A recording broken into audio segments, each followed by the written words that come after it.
नमस्कार, मैं आचार्य अनुपम जौली कुंभ राशि वाले लोगों के लिए आगामी सप्ताह का राशिफल लेकर आया।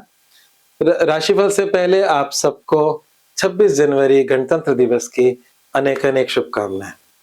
शुरुआत करते हैं आसमान के ग्रह कुंभ राशि के लिए क्या कहाँ-कहाँ हैं और क्या देना चाहते हैं। तो अगर हम देखें तो शुक्र, सूर्य, बुध और मंगल राशि से 12वें गोचर कर रहे हैं और 12वें घर से गोचर अनावश्यक खर्चे, यात्राएं, इस प्रकार की चीजें लेकर आते हैं। पर जो लोग विदेश से जुड़ना चाहते हैं या विदेश संबंधी कोई कार्य करना चाहते हैं, तो उनके लिए तो समय मतलब अच्छा है।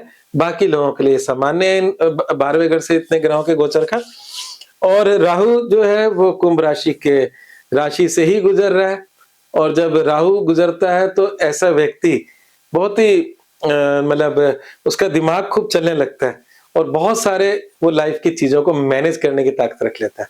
राहु में मैनेजमेंट है, पर कभी-कभी राहु इंसान को भ्रम की स्थिति में भी ले आता है। तो ये आपको देखना होगा कि आप उसको मैनेजमेंट वाला फायदा लेना चाहते हो या भ्रामक स्थिति में रहना चाहते हैं, तो इस पे भी चर्चा करेंगे। शनि देव जो है वो आपके राशि से दूसरे गुजर रहे हैं और शनि देव खुद राशि के स्वामी हैं और जब राशि के स्वामी अपने से अगली राशि में जाते हैं तो वो उन्नति देते हैं, मतलब अपनी राशि से दूसरी राशि बढ़ाने वाली होती है, अपने राशि से पीछे राशि थोड़ी रोकने वाली होती है। तो कहीं ना कहीं शनि देव अपनी राशि से आगे हैं, तो ये कहीं आपके कुंभ राशि के लिए बड़ा पॉजिटिव साइन है। अब बात करते हैं चंद्रमा की, जो सबसे तीव्र गति से चलते हैं। चंद्रमा आपके राशि से तीसरे मतलब मेष राशि से होते हुए कर्क राशि तक उनका गमन रहेगा। बृहस्पति देव मिथुन राशि मतलब राशि से पंचम में वक्री स्थिति में। तो ये पूरी स्थिति आपके जीवन पे क्या प्रभाव डालती है उस पर चर्चा करते हैं। चर्चा करने से पहले कुंभ राशि वाले लोगों के लिए जो सबसे इंपॉर्टेंट प्लेनेट होता है वो होता है वीनस, शुक्र। और ये इसको आप लग्न की भांति भी देख सकते हो, राशि से भी देख सकते हो। मैं राशिफल दे रहा हूं, पर जिन लोगों का कुंभ लग्न है अगर वो भी इसे सुनेंगे तो उनको भी अपने जीवन में कुछ घटनाएं, इससे बहुत सारी घटनाएं मैच करती मिलेंगी।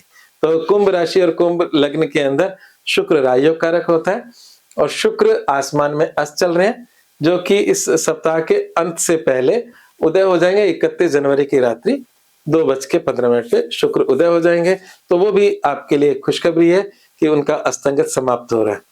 तो बात करते हैं चंद्रमा की। तो चंद्रमा का जो मेरे यहाँ पर मैंने बताता हूँ कि जो राशिफल जब भी मैं बोलता हूँ 3 बातों में पूरा राशिफल का सार होता है। पहला है कि किस इन दिनों रहे सावधान, सप्ताह की शुभता के लिए क्या करें और मूल मंत्र, ये तो दोनों मैं बाद में बताऊंगा। पर अभी जो मैं बात कर रहा हूं वो है 27 जनवरी शाम 4:45 से 29 जनवरी शाम 6:31 तक चंद्रमा राशि से चतुर्थ गुजरेंगे और वहां से गमन करेंगे। चतुर्थ का मतलब वृषभ राशि से, चंद्रमा वहां उच्च के होते हैं, पर चौथी राशि से जब चंद्रमा गुजरते हैं तो वो थोड़ा खास सावधान रहने के दिन होते हैं, क्योंकि कभी कभी हम अनायास ही कुछ खिन्नता की जिंदगी जी रहे होते हैं, गलत निर्णय ले रहे होते हैं, या कुछ ना कुछ हमारे जीवन में हर सब कुछ सुख होते हुए भी हमें डिस्टरबेंस फील हो रही होती है। ये वही दिन होते हैं और उस समय हम जो कुछ करते हैं फिर वो हमारे हाथ से गलत ही होता है। तो ऐसे में थोड़ा सा सावधानी बरतने की जरूरत होती है, थोड़ा सा हमें धैर्य बरतने की जरूरत होती है। अगर हम धैर्य और सावधानी बरतें तो पूरे हफ्ते को अच्छा कर सकते हैं। तो इन दिनों में कोई बड़े महत्वपूर्ण निर्णय से आप हमें बचना चाहिए जो आपके जीवन पे बड़े प्रभाव डालते हो, अगर बच सकते हैं। अगर प्रैक्टिकल ग्राउंड पे उन्हीं दिनों में होना है तो मत परेशान हो, है ना, अपने इष्ट का ध्यान करें और कार्य कर लें। चलिए बात करते हैं सिलसिलेवार स्वास्थ्य की बात करें तो स्वास्थ्य के लिहाज से जो समय है वो इन 27 और 29 का जो मैंने समय बताया, इसमें थोड़ी मैंने जैसे बोला मानसिक चिंता रहेंगी, वो तो रहेंगी। स्वास्थ्य मन, तन और आत्मा, बॉडी, माइंड और सोल, इन तीनों को मिलकर होता है।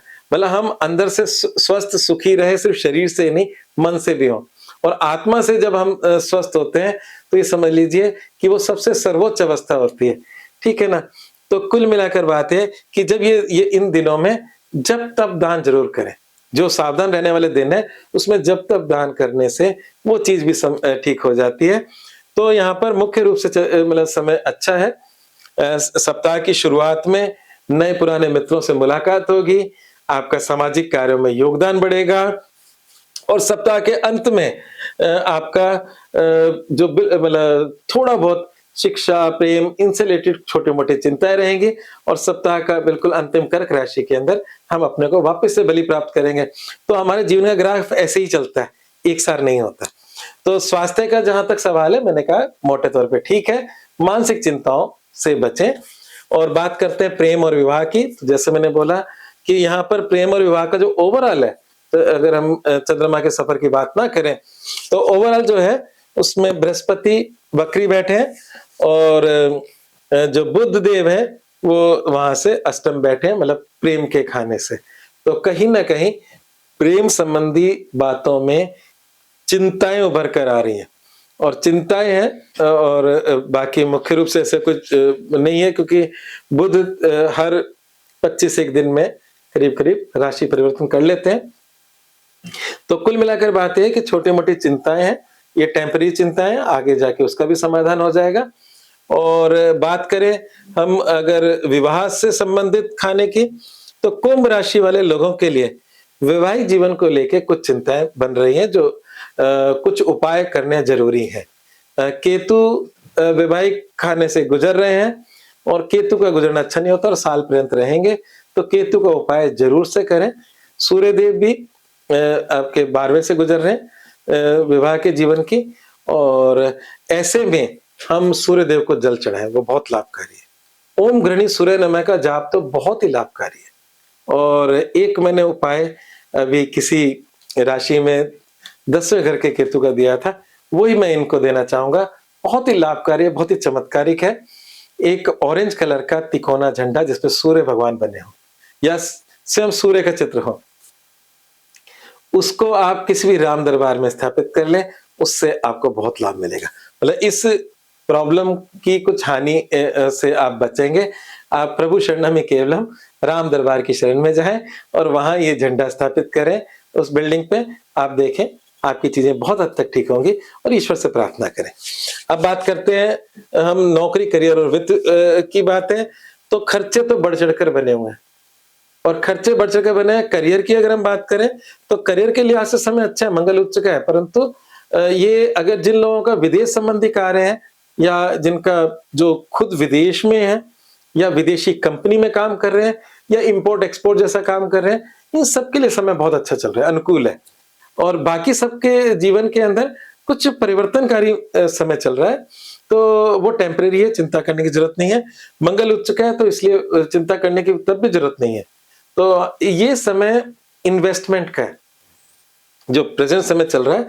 अगर आपने सही इन्वेस्टमेंट कर लिए तो समझ लीजिए आपके जीवन का उद्धार हो जाएगा।